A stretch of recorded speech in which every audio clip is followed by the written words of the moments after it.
죄 이렇게 이기자. 같이 읽어볼까요? 시작. 죄 이렇게 이기자. 한 번 더. 죄 이렇게 이기자. 이런 제목으로 말씀 나눕니다. 모든 그리스도인이 가지고 있는 고민이 있는데요, 그게 뭐냐면 죄에 대한 고민이에요.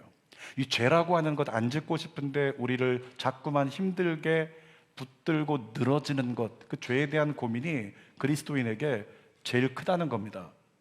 여러분, 그런데 히브리어로 보니까 이 죄가 뭐냐면요, 하타입니다. 따라할까요? 하타가 죄라고 하는 거예요. 근데 이 하타의 의미는 뭐냐면 목표를 벗어나다, 이게 하타예요. 목표를 벗어난 것도 하타고, 또는 목표를 놓친 것, 그게 하타래요. 목표를 놓친 것, 이게 하타라는 거죠. 좀 쉽게 표현하면은 몇 번 들어보셨을 겁니다. 이 관역이 있는데, 우리가 양궁에서 활을 쏘면 관역에 맞아야 점수가 나와요. 그런데 관역을 벗어나 버리면 점수가 없습니다. 하나님이라고 하는 관역이 있는데 그 관역을 벗어난 게 죄다. 하타가 그런 개념이에요. 쉬운 말로 말하면 하나님을 벗어난 게 죄다 이러는데, 잠언 8장에 좀 비슷한 말씀이 나옵니다. 한번 읽어볼까요? 36절. 그러나 나를 잃는 자는 자기의 영혼을 해하는 자라. 아까 얘기했죠. 목표를 놓치는 게 하타라고요. 그러니까 하나님을 놓치면 하타예요. 여러분, 언제 하나님을 놓칠까요? 아이들이 엄마가 시장에 갈 때 얘기합니다. 엄마 잘 따라와. 잘 따라오고 있니? 잘 따라가고 있는 거예요. 근데 아이들이 엄마를 놓칠 때가 있어요. 언제 그럴까요? 지나가다 보니까 저기 세상에 사고 싶었는데 없었던 포켓몬빵 이만큼 쌓아놓고 판다. 그러면 애들 거기 쫓아가가지고 그거 쳐다보느라 누구를 놓쳐요? 엄마를 놓쳐버려요. 그러니까 분명히 엄마만 끝까지 바라보고 가면 괜찮은데, 하나님만 끝까지 바라보고 자라가면 곧을 수 있는데, 가다가 내 시선을 빼앗는 어떤 세상의 욕심, 이와 같은 것들이 우리를 빼앗는다는 거죠. 시선을, 목표를. 그러면 그 순간에 엄마를 놓치는 거예요. 마찬가지입니다. 매일 하나님 말씀, 매일 기도하면서 주님 바라보고 주님 찬양하며 살면 절대로 하나님을 놓칠 수 없는데, 그런데 다른 거 쳐다보다가 하나님을 놓쳐버린다. 그게 뭐라고요? 죄라고 말씀하고 있는 거죠. 여러분, 인사청문회 때 자주 등장하는 말이죠. 이런 얘기합니다. 불법을 행한 적은 없으나 국민의 눈높이에 맞지 않아서 사과합니다. 이런 얘기 많이 들어보셨죠? 법을 어긴 것은 아니지만 국민의 눈높이에 맞지 않으니 죄송합니다. 이렇게 얘기한다는 거죠. 죄가 그것과 비슷한 거예요.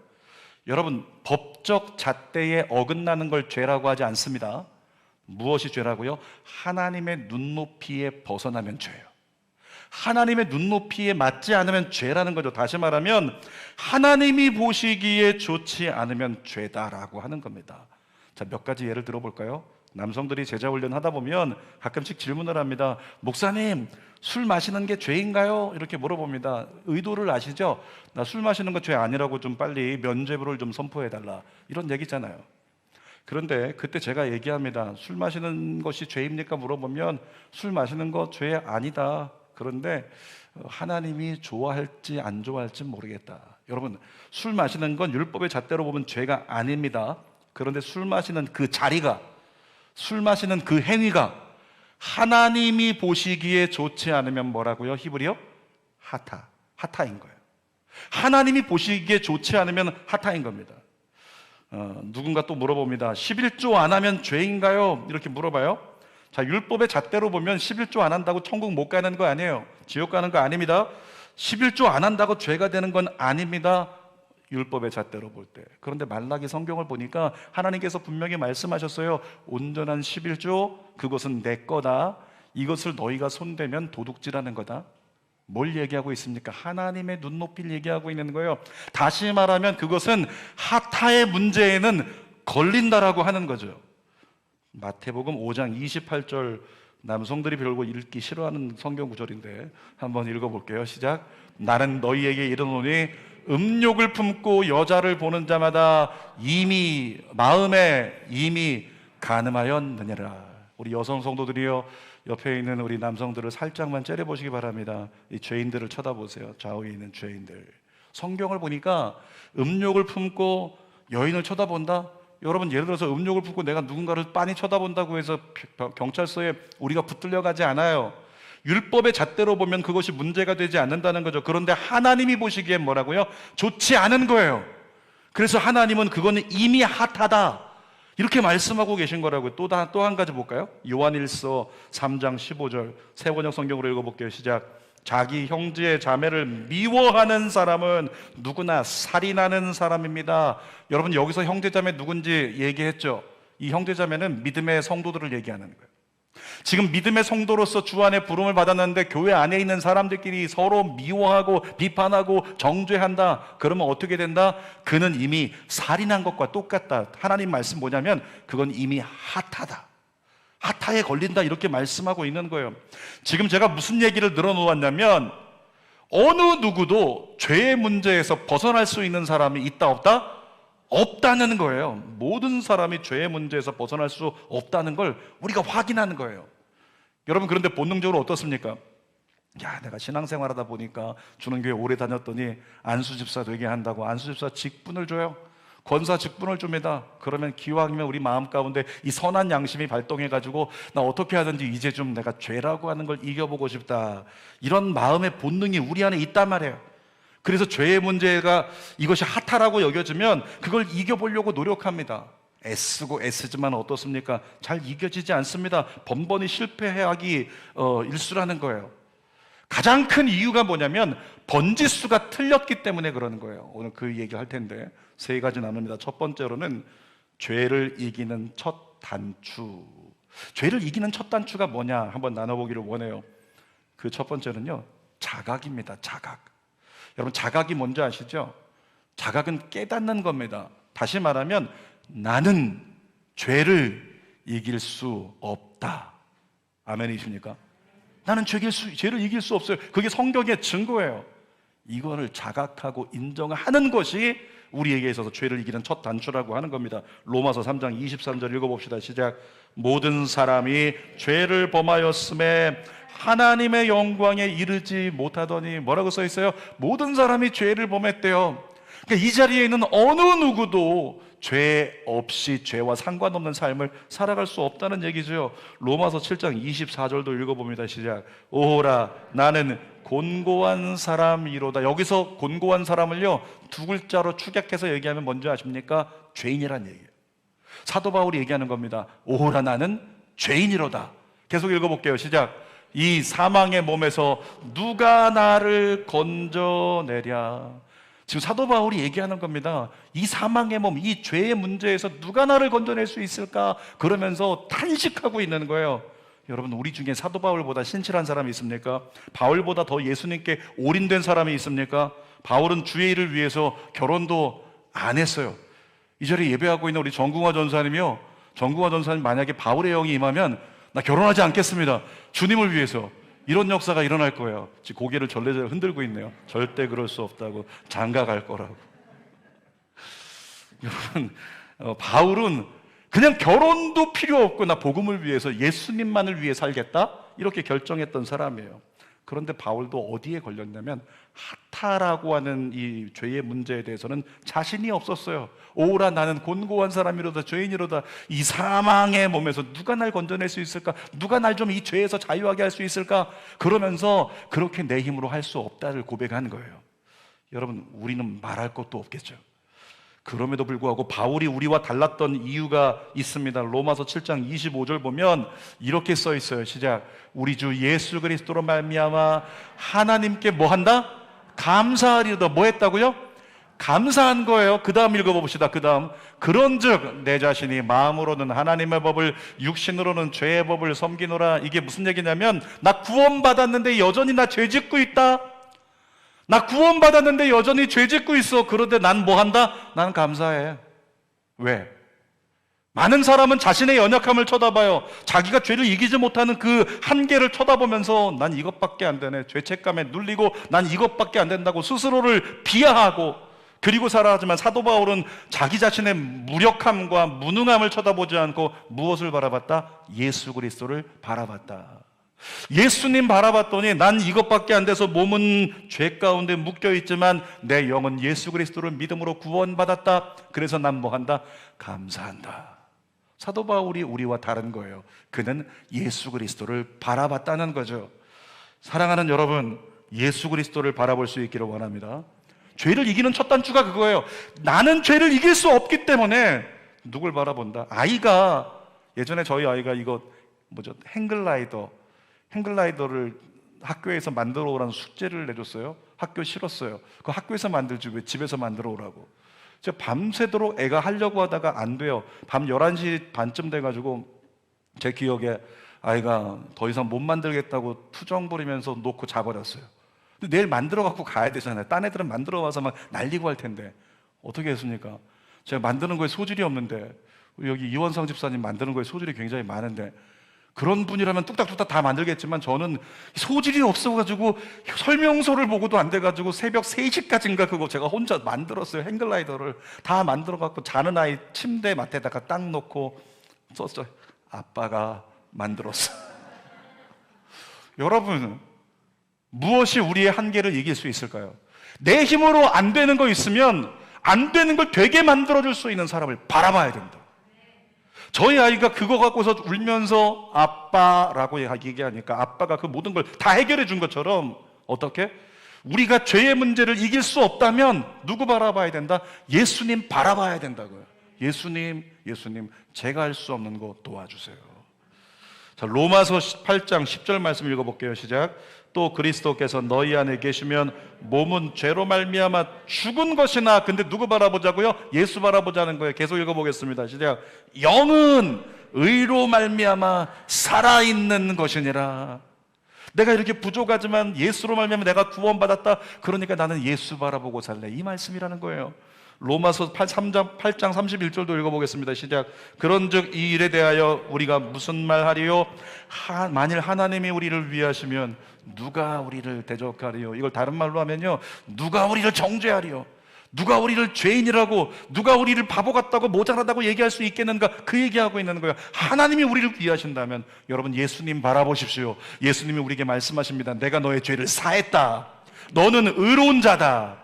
우리에게 선언하고 계시다는 거예요. 로마서 8장 37절도 읽어볼게요. 시작. 그러나 이 모든 일에 우리를 사랑하시는 이로 말미암아 우리가 넉넉히 이기느니라. 따라합시다. 예수님 때문에 나는 넉넉히 이긴다. 여러분, 그런데 내가 내 모습을 보면 정말 실망할 것 투성이거든요. 내가 내 모습을 보지 말고 누구를 보라?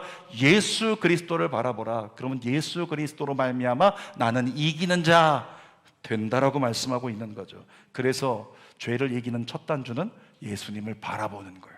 자, 두 번째로 죄를 이기기 위해서 우리에게 사도 요한이 얘기합니다. 예수님 안으로 들어가라고. 요한일서 3장 5절 읽어보겠습니다. 시작. 그가 우리 죄를 없애려고 나타나신 것을, 잠깐만요, 뭐라고요? 그가 누군데? 예수 그리스도. 예수님이 왜 오셨다고요? 우리 죄를 없애버리려고 오셨대요. 따라합시다. 예수님은 내 죄를, 주먹을 한번 들어보세요. 주먹을. 이 주먹이 뭐냐면 지우개입니다. 지우개, 영적 지우개. 다시 따라합니다. 예수님은 내 죄를, 목자 따라 하세요, 없애버리셨다. 이게 지워버리는 거, 지워버리는 거. 다시 한번, 없애버리셨다. 계속 읽어볼게요. 그가 우리 죄를 없애려고 나타나신 것을 너희가 아나니 그에게는 죄가 없느니라. 예수님이 오셔서 여러분의 죄를, 예수님 바라보는 사람의 죄를 없애버려 주신대요. 요한일서 3장 6절도 읽어보겠습니다. 시작. 그 안에 거하는 자마다 범죄하지 아니하나니 범죄하는 자마다 그를 보지도 못하였고 그를 알지도 못하였느니라. 이게 무슨 얘기냐면 예수님 안에 거하면요 범죄하지 않는데요. 다른 말로 얘기하면 뭐냐면 예수님 안에 들어가면 예수님으로 말미암아 죄를 이기게 된다. 이 얘기를 하고 있는 거죠. 요한일서 1장 5절 지나갔던 말씀 한번 다시 볼까요? 시작. 하나님은 빛이시라 그에게는 어둠이 조금도 없으시다. 여러분, 하나님은, 예수님은 빛이시래요. 근데 어둠이 조금도 없는 빛이래요. 완벽한 빛. 그래서 그 안에 들어가면 어떻게 된다? 계속 반복해서 얘기하고 있죠. 어둠이 어떻게 된다? 제압된다. 아멘. 예수 안으로 들어가면 어둠이 제압되는 거예요. 그러니까 예수님 바라보는 것으로 그치지 말고 이제 예수님 안으로 뛰어들어가는 저와 여러분들이 되기를 원합니다. 여러분, 예수님 안으로 들어갈 수 있는 것 다른 것 없습니다. 말씀과 기도로만, 말씀을 통해서 계속 말씀을 묵상하는 가운데 영적으로 예수님 안에 들어가는 거예요. 기도를 계속하는 가운데 영적으로 예수님 안으로 들어가는 거예요. 여러분이 예수님 안에 있지 바깥에서 어슬렁거리지 않기를 축복합니다. 포도나무와 나뭇가지 비유 아시죠? 나뭇가지가 열매를 많이 맺으려면 어떻게 해야 된다? 포도나무에 딱 붙어 있어야 된다고 성경이 얘기를 하고 있습니다. 가지는 절대로 스스로 열매를 못 맺어요. 가지는 줄기에서 영양분을 공급받아야 열매 맺을 수 있는 거예요. 요한복음 15장 5절 읽어볼까요? 나는 포도나무요 너희는 가지라. 그가 내 안에 내가 그 안에 거하면 사람이 열매를 많이 맺나니 나를 떠나서는 너희가 아무것도 할 수 없음이라. 사랑하는 여러분, 예수 그리스도로 말미암아 맺는 열매는요 죄가 아니에요. 하나님의 은혜의 열매를 맺는 거라고요. 그런 열매를 계속 맺다 보면 어느 순간에 나도 모르게 내가 죄와 멀어져 있고 단절되어지는 삶을 경험하게 된다는 거예요. 자, 포스트 코로나 시즌이 되어서 이제는 조만간에 실내에서도 마스크를 벗을 수도 있겠다, 이런 전망까지 나오고 있어요. 그리고 이제 올해 여름에 지금 수련회 할 수 있다고 각 교회마다 수련회 간다고, 저희도 교회학교 수련회 간다고 얼마나 좋아하고 있어요. 여러분, 그런데 수련회 가면 너무 좋잖아요. 수련회 가면 3박 4일, 2박 3일 있으면서 야 너무 은혜롭다, 너무 좋다, 다들 그렇게 얘기를 합니다. 여러분에게 물어볼까요? 수련회가 좋은 이유 아세요? 수련회가 좋은 이유를 아십니까? 새벽 예배를 좀 드렸던 분들은 아실 텐데 했던 얘기인데, 수련회가 좋은 이유가 있어요. 거꾸로 얘기할게요. 수련회 끝나고 며칠만 지나면 은혜 다 잃어버려요. 왜 그런지 아십니까? 딱 한 가지 단어 때문에 그래요. 뭐냐면 수련회가 좋은 이유도 이것 때문이고, 수련회 끝나고 나서 며칠 지나면 다 완전히 도루묵 되어버리는 것도 이것 때문입니다. 그게 뭐냐면 예배예요. 여러분 수련회 가보셨죠? 아침에 새벽부터 깨웁니다. 새벽 예배 나와서 예배드리라고. 오전에 강의하고 세미나하고 예배드립니다. 예배드려요. 점심 먹고 나면 잠깐 게임하고 쉬는 시간 놀다가 또 오후에 또 예배드립니다. 저녁에는 성령 대망이 한다고 막 진하게 시간도 제약도 없이 그냥 계속 예배드려요. 예배 끝나면 치킨 나눠주고 수박 나눠주면서 영적 교제하면서 교제 예배를 또 드려요. 2박 3일 동안 3박 4일 있는 동안에 뭐 한다? 계속 예배, 말씀, 기도, 여기에 속해 있으니까 우리의 영이 평강을 얻는 거예요. 그래서 좋은 거예요. 아멘. 휴가 가서 좋은 게 아니에요. 예수 안에 있으니까 좋은 거예요. 여러분, 그런데 수련회 끝나고 나면 어떻게 됩니까? 수련회 끝나고 나서 다음 날부터 우리는 예배하지 않습니다. 아침에 예배드리지 않아요. 저녁에 예배드리지 않습니다. 그냥 또 수련회 끝나고 나면 다시 한번 썬데이 크리스천으로 돌아가서, 아니 주는교회 예배가 주일밖에 없냐고요. 수요 예배도 있고 금요 예배도 있고 새벽 예배도 있고 다 있는데 왜 우리는 주일만 나와서 예배를 드릴 수밖에 없는가? 그 상황 속에서 은혜를 다 잃어버려서 뭐라고 얘기하냐면, 한 달쯤 지나면 빨리 또 내년 수련회 왔으면 좋겠다. 죄송한 얘기인데요, 바보 같은 얘기예요. 이 무슨 얘기냐면은, 수련회 빨리 내년에 수련회 가고 싶다, 그때가 좋았다, 이건 바보 같은 얘기라고요. 사실은 수련회 가니까 좋은 게 아니라 뭐 했기 때문에 좋았던 거다? 가서 하나님을 계속 예배하니까 하나님의 평강이 내 안에 임하여 그래서 좋았던 거다. 다시 말하면 너 그때가 너무 좋으면 지금도 그때를 누릴 수 있다. 어떤 삶으로? 예배의 삶으로. 아멘. 예배의 삶으로 지금도 그 은혜를 누릴 수 있는 거예요. 아침에 새벽 예배 주는 교회 있잖아요. 가정에서도 예배할 수 있어요. 오전에 하루를 시작할 때 시간 짬 내가지고 안 되면 화장실에 앉아서라도 하나님의 말씀을 큐티 묵상할 수 있습니다. 점심에 점심 먹고 한 10분 정도만 투자해도 통독할 수 있는 거예요. 저녁에 영적 교제하고 제자 훈련하고 여러 각종 기도회별로 모여서 얼마든지 신앙적으로 달려갈 수 있다고요. 만약에 저와 여러분들이 그런 삶을 선택해서 달려가잖아요. 매일의 삶을 그렇게 산다. 하루에 3번 이상 내가 영적 교제를 하나님과 갖고 산다. 전 믿습니다. 수련회 때 좋았던 그 신앙의 영적 은혜를 삶 속에서도 누릴 수 있을 거라고. 여러분이 그렇게 누릴 수 있게 되기를 주님의 이름으로 축복합니다. 옆에 분들에게 한번 축복할까요? 그렇게 될지어다. 지금 3분이 깜짝 놀랐어요. 이게 뭐 하는 거지? 앞에 의미를 몰라가지고. 그렇게 될지어다. 뭐지? 부자 되는 건가? 여러분, 우리가 그렇게 하지 못하는 이유가 있는데, 분명히 그렇게 하면 은혜로운데 그렇게 하지 못하는 이유가 뭐냐면, 세상 살다 보니까 어쩔 수 없이 돈을 쫓아가서 그래요. 어쩔 수가 없어요. 우리 모두가 다 그래요. 많이 버는 사람도 적게 버는 사람도 다 돈 쫓아갑니다. 다 돈 쫓아가요. 어떻게든지 돈 버느라고 애쓰고 힘쓰다 보니까 평일날은 믿음 안에 서지 못하는 거예요. 평일날은 기도하지 못하는 거예요. 평일날 예배하지 못하는 거예요. 돈 벌다 피곤해서 지금 힘들기 때문에. 여러분, 세상 살면서 돈 좀 버는 거 너무 중요하게 여기지 않기를 원해요. 돈 조금 더 버는 거 너무 여기에 마음 쓰지 않기를 원합니다. 분명히 말씀드립니다. 돈은 여러분을 살리는 도구가 아닙니다. 성경대로 보면 돈은 오히려 여러분을 죽일 가능성이 있는 도구예요. 돈을 다스릴 줄 모르면 돈이 나를 죽이는 거죠. 여러분을 살리는 건 은혜입니다. 아멘입니까? 여러분을 살리는 건 은혜예요. 은혜가 여러분을 살리는 거예요. 예수가 여러분을 살리는 겁니다. 진짜 그걸 믿는다면 삶의 스케줄 바꾸시라고요. 삶의 스케줄 바꿔가지고 주님 찾으시라고요. 매일매일 주님을 찾고 주님을 의지할 수 있도록 은혜 안에 살도록 삶의 우선순위를 바꾸라는 거예요. 가장 기본은 성전 중심의 삶이 되는 겁니다. 저희 교회가 지금 성전 건축을 준비하고 있는데요, 성전 건축 이제 기도하고 있기 때문에 언젠가 주님이 성전 건축 완공시켜 주시겠죠. 성전 건축이 완공되면 너무 좋겠다 하고 손 들어보세요. 손 안 드시도 괜찮아요. 성전 건축이 빨리 완공됐으면 좋겠다 손 들어보세요. 대부분이네요. 손 내리시고요. 성전 건축 완공되면 뭐 할 건데요? 교회 와서 사실 거예요? 교회 와서 사실 겁니까? 여러분 중에 이미 절반 이상은 성전이 아름답게 건축돼도 주일밖에 안 올 거잖아요. 주일밖에 안 오고 한 3시간 있다 그냥 가버릴 거잖아요. 성전 건축이 여러분에게 무슨 의미가 있는데요? 사랑하는 여러분, 성전을 아름답게 건축했는데 주중에 텅텅 비워놓을 거면 전 이렇게 생각해요. 성전 건축 필요 없다고.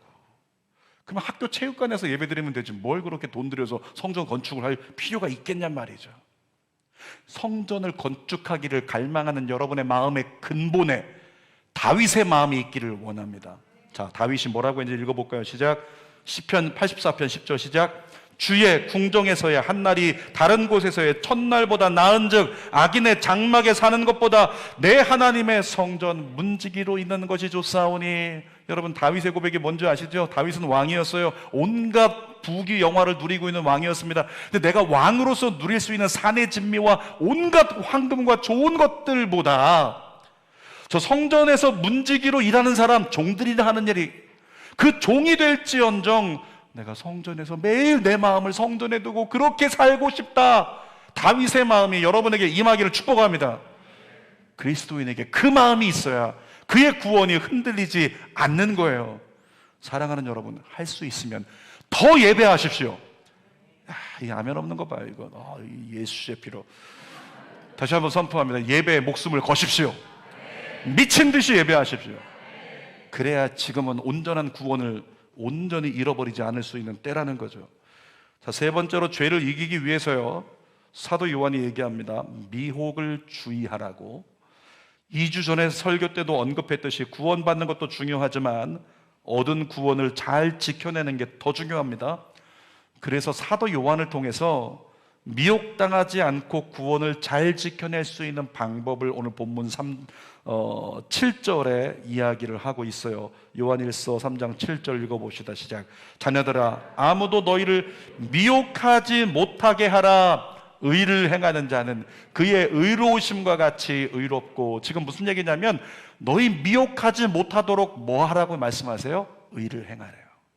여러분, 그리스도인이 행할 수 있는 의 중에 가장 근본이 뭐냐면, 의를 행하는 것 중에 가장 근본은 사랑입니다. 사랑. 자, 요한일서 4장 11절 읽어볼까요? 시작. 사랑하는 자들아, 하나님이 이같이 우리를 사랑하셨은즉. 제가 오늘 설교 전에 찬양대 찬양을 듣다가 놀랐어요. 제 설교를 먼저 하셨습니까? 집에서도 나누지 않았는데, 집에 있는 분도 오늘에서야 아는데, 그런데 사랑하는 자들아라는 찬양을 부를 때, 와, 이 찬양대가 정말 영적으로 깨어있는 찬양대구나라는 생각이 들었어요. 제 믿음이 진짜가 되도록 이번 주중에 그냥 날마다 찬양대가 가득가득 하시기를 축복합니다. 갑자기 나왔네요. 너무 부담을 드렸네요. 자, 뭐라고요? 우리가 서로 사랑하는 게 마땅하대요. 의를 행하는 것 중에 가장 중요한 거, 사랑하는 거. 요한일서 4장 12절도 읽어보겠습니다. 시작. 어느 때나 하나님을 본 사람이 없으되 만일 우리가 서로 사랑하면 하나님이 우리 안에 거하시고 그의 사랑이 우리 안에 온전히 이루어지느니라. 계속해서 그 사랑하라 말씀하고 있어요. 여러분, 사랑하려면 우리 감정이 좋아야 사랑할 수 있어요. 감정이 좋아야. 지금 갑자기 지나간 건데, 이거 우스운 건데, 설교하다 말고 제가 좀 딴 생각을 하고 있는데요. 왜 찬양대가 주중에 나와서 열심히 하라고 했는데 아멘을 안 했을까? 지금 이걸 혼자 막 생각하고 있어요. 이 찬양대 이것들 봐라. 주중에 나오라니까 아멘 안 하고 있는데 지금 제가 여기서 막 헷갈려가지고 이게. 여러분, 사랑하려면 감정이 좋아야 되는데 우리는 너무 많이 감정이 무너져 버려요. 여러분에게 권면합니다. 가인의 영을 조심하십시오. 이 가인의 영을 제가 명명한 건데, 가인의 영은 감정을 통해 역사하는 영이에요. 이 가인의 영을 조심하라고. 자, 요한일서 3장 12절 읽어볼게요. 시작. 가인같이 하지 말라. 그는 악한 자에게 속하여 그 아우를 죽였으니 어떤 이유로 죽였느냐? 자기 행위는 악하고 그 아우의 행위는 의로움이라. 여러분, 가인이 동생 아벨을 죽인 건 순전히 무엇 때문이었다? 감정 때문이었다는 거예요. 아벨의 제사는 받아주시고 내 제사는 받아주시지 않으니까 그것 때문에 마음이 상하는 거예요. 마음이 상해가지고 욱해서 그 감정 때문에, 상한 감정 때문에 동생을 때려 죽였다는 거죠. 요즘에 뉴스 보세요. 묻지마 살인 얼마나 많습니까? 이제는 길 가다가 사람들이 있어도요, 가급적이면 사람들 안 쳐다봐요. 하늘 쳐다보거나 그냥 앞만 보고 뚫어지게 가지, 괜히 어떤 사람이 있다고 이렇게 고개 들려서 계속 쳐다보다가 잘못하면 묻지마 테러 받을 수도 있어요. 제가 어제 노방전도할 때 속으로 무슨 기도했냐면, 하나님, 혹시라도 사단이 역사에서 우리 전도팀에게 테러하는 일이 일어나지 않게 하여 주옵소서. 그 기도까지 했거든요. 여러분, 요즘에는 묻지마 테러가 굉장히 많이 일어나는데, 묻지마 테러가 일어나는 이유가 뭐냐면 어떤 사람이 무언가에 의해서 감정이 상해서 그래요. 자기 감정이 상했는데 이 상한 감정을 어디서 풀 수 없으니까 이 감정을 자기도 모르게 칼을 가지고, 둔기를 가지고 지나가는 사람을 때리거나 찌르거나 이렇게 하는 일이 벌어진다고요. 어젠가 그젠가에도 미국에서는 교회 안에서 총기 난사 사건이 벌어졌죠. 무엇 때문에 그렇다고요? 감정 때문에 시작이 되는 거예요. 누구의 역사일까요? 사탄의 역사예요. 여러분, 감정을 악용하는 세력이 사탄이라는 거 명심하십시오. 여러분의 감정이 그냥 욱한다고 해서 그걸로 끝나는 게 아니라 지금 사단이 역사하고 있구나 깨달아야 돼요. 지난 9일에 사고 있었던 거 아시죠? 대구에서 변호사 사무실에 누군가 한 사람이 올라와서 거기다가 기름을 붓고 그 자리에 불을 붙여버렸어요. 그 자리에서 7명이 즉사하고 40여 명이 그렇게 사상을 입었던 사고가 있었습니다. 그 방화 사건의 주범이 누군지 아세요? 주범이 누구냐면, 그 사람 말고 진짜 주범이 누구냐면 상한 감정이에요. 법원에서 자기 판결에 불만을 품은 가운데 상해버린 감정, 이 상한 감정이 주범이라고요. 영적으로 볼 때 사단이 심어놓은 가인의 영, 이 상한 감정, 그 감정이 문제를 일으켜 버리는 거예요. 신앙생활할 때요, 사탄이 감정을 통해 역사한다는 거 조심하시기 바랍니다. 여러분에게 이렇게 말씀드립니다. 감정을 믿지 마세요. 따라합시다. 감정을 믿지 않겠습니다. 여러분, 감정은 주어진 상황에 따라 흔들릴 수 있습니다. 감정이 흔들린다고 믿음이 있다 없다 이게 아니에요. 여러분 중에 누군가는 아침에 부부싸움을 해요. 꼭 어떤 집은 싸우는데 평일엔 평화하다가 주일 아침에 싸우는 가정이죠. 사탄이 그 가정 공격하는 거예요. 공격해서 뭐 하는 거다? 감정이 상해가지고 내가 이 감정으로 무슨 예배를 드리냐? 내가 이렇게 입으로 온갖 것 독설 쏟아놓고 무슨 봉사하냐? 감정이 우리를 휘둘러가지고 우리를 꺾어서 우리를 넘어뜨리려고 한다는 거죠. 감정은 주어진 상황에 따라 흔들릴 수 있습니다. 감정을 믿지 마시라고요. 무엇을 믿어라? 하나님의 진리의 말씀을 믿으라. 내가 감정 때문에 바보같이 되고 내가 감정 때문에 못난 자같이 되어도 하나님은 우리를 향해 뭐라고 말씀하신다? 내가 너를 사랑한다. 너는 나의 보배로운 자다. 너는 존귀한 자다. 너의 예배를 내가 원한다. 주님이 그렇게 말씀하시는 거예요. 그래서 감정을 부인하라는 거죠. 예수님이 십자가에 못 박히실 때요, 제자들 데리고 기도하러 가셨습니다. 제자들에게 예수님께서 기도 부탁하셨어요. 얘들아, 여기서 기도 좀 해. 여러분, 제자들에게 기도 왜 부탁하셨을까요? 예수님이 올라가시면서 날 위해서 기도해달라 그거였을까요? 아니요. 예수님의 마음은 뭐였냐면, 얘들아 여기서 기도 좀 해라, 내가 올라가서 기도하고 올게. 예수님 기도하고 내려오시면 어떻게 되는 거예요? 붙잡혀 가시는 거예요. 제자들은 그 순간에 예수님 빼앗기고 죽음에 대한 두려움과 공포가 감정으로 밀려올 거예요. 예수님이 그걸 아시고 그 감정을 이길 수 있도록 여기서 기도하고 있으라고 말씀하신 거죠. 근데 제자들은 기도하지 않고 잠들었습니다. 그 결과 마태복음 26장 40절에서 41절에 예수께서 이렇게 부탁하세요. 시작. 제자들에게 오사 자는 것을 보시고 베드로에게 말씀하시되 너희가 다 나와 함께 1시간도 이렇게 깨어 있을 수 없더냐? 시험에 들지 않게 깨어 기도하라. 여러분, 시험이 뭘까요? 감정을 이기지 못하여 마음과 생각이 무너지는 게 시험이에요. 여러분 안에 그런 일들이 비일비재하게 일어납니다. 감정을 이기지 못해서 마음과 생각이 무너져 버리는 것, 그것을 이기기 위해서 하루 1시간 기도하십시오. 예수님께서 승천하실 때 제자들에게 말씀하셨어요. 얘들아, 지금 나가서 복음 전하지 말고 예루살렘 떠나지 말고 여기 모여가지고 기도해라. 하늘에서 능력이 입힐 때까지. 왜 그러셨을까요? 제자들이 이제 나 우리 예수님 경험했어, 예수님 진짜 부활하신 나 증인이야, 뛰어나가서 예수님 전하다가 목에 칼이 들어오면 어떻게 될까요? 거기서 두려움이라는 감정 때문에 무너져 버리는 거예요. 그것을 막기 위해서 예수님께서 능력이 입힐 때까지 기도하라고 하셨고, 성령이 그들에게 입혔을 때 그 뒤에 어떻게 됐어요? 목에 칼이 들어오고 십자가에 거꾸로 매달려서 머리 가죽이 벗겨지는데도 예수를 부인하지 않는 역사가 일어났잖아요. 사랑하는 여러분, 감정을 믿지 마십시오. 감정은 사탄의 놀이터입니다. 감정은 사탄이 이용하는 미혹의 도구일 뿐입니다. 절대로 감정에 묶이지 마십시오. 여러분이 감정에 휘둘리지 않으려면 두 가지밖에 없어요. 첫 번째, 하나는 아까 얘기했던 것처럼 하루 1시간 이상 기도해야 돼요. 하루 1시간 이상 기도하면 감정을 이길 수 있다. 감정이 생각과 마음을 주장하는 걸 이길 수 있다는 거예요. 두 번째는 뭐냐면 빌립보서 4장 6절 7절에 나오는 말씀입니다. 읽어봅시다. 시작. 아무것도 염려하지 말고 다만 모든 일에 기도와 간구로 너희 구할 것을 감사함으로 하나님께 아뢰라. 감사 기도하래요. 그리하면, 다음 절 시작. 그리하면 모든 지각에 뛰어난 하나님의 평강이, 하나님이 하신다는 거예요. 뭘? 그리스도 예수 안에서 너희 마음과 생각을 지키시리라.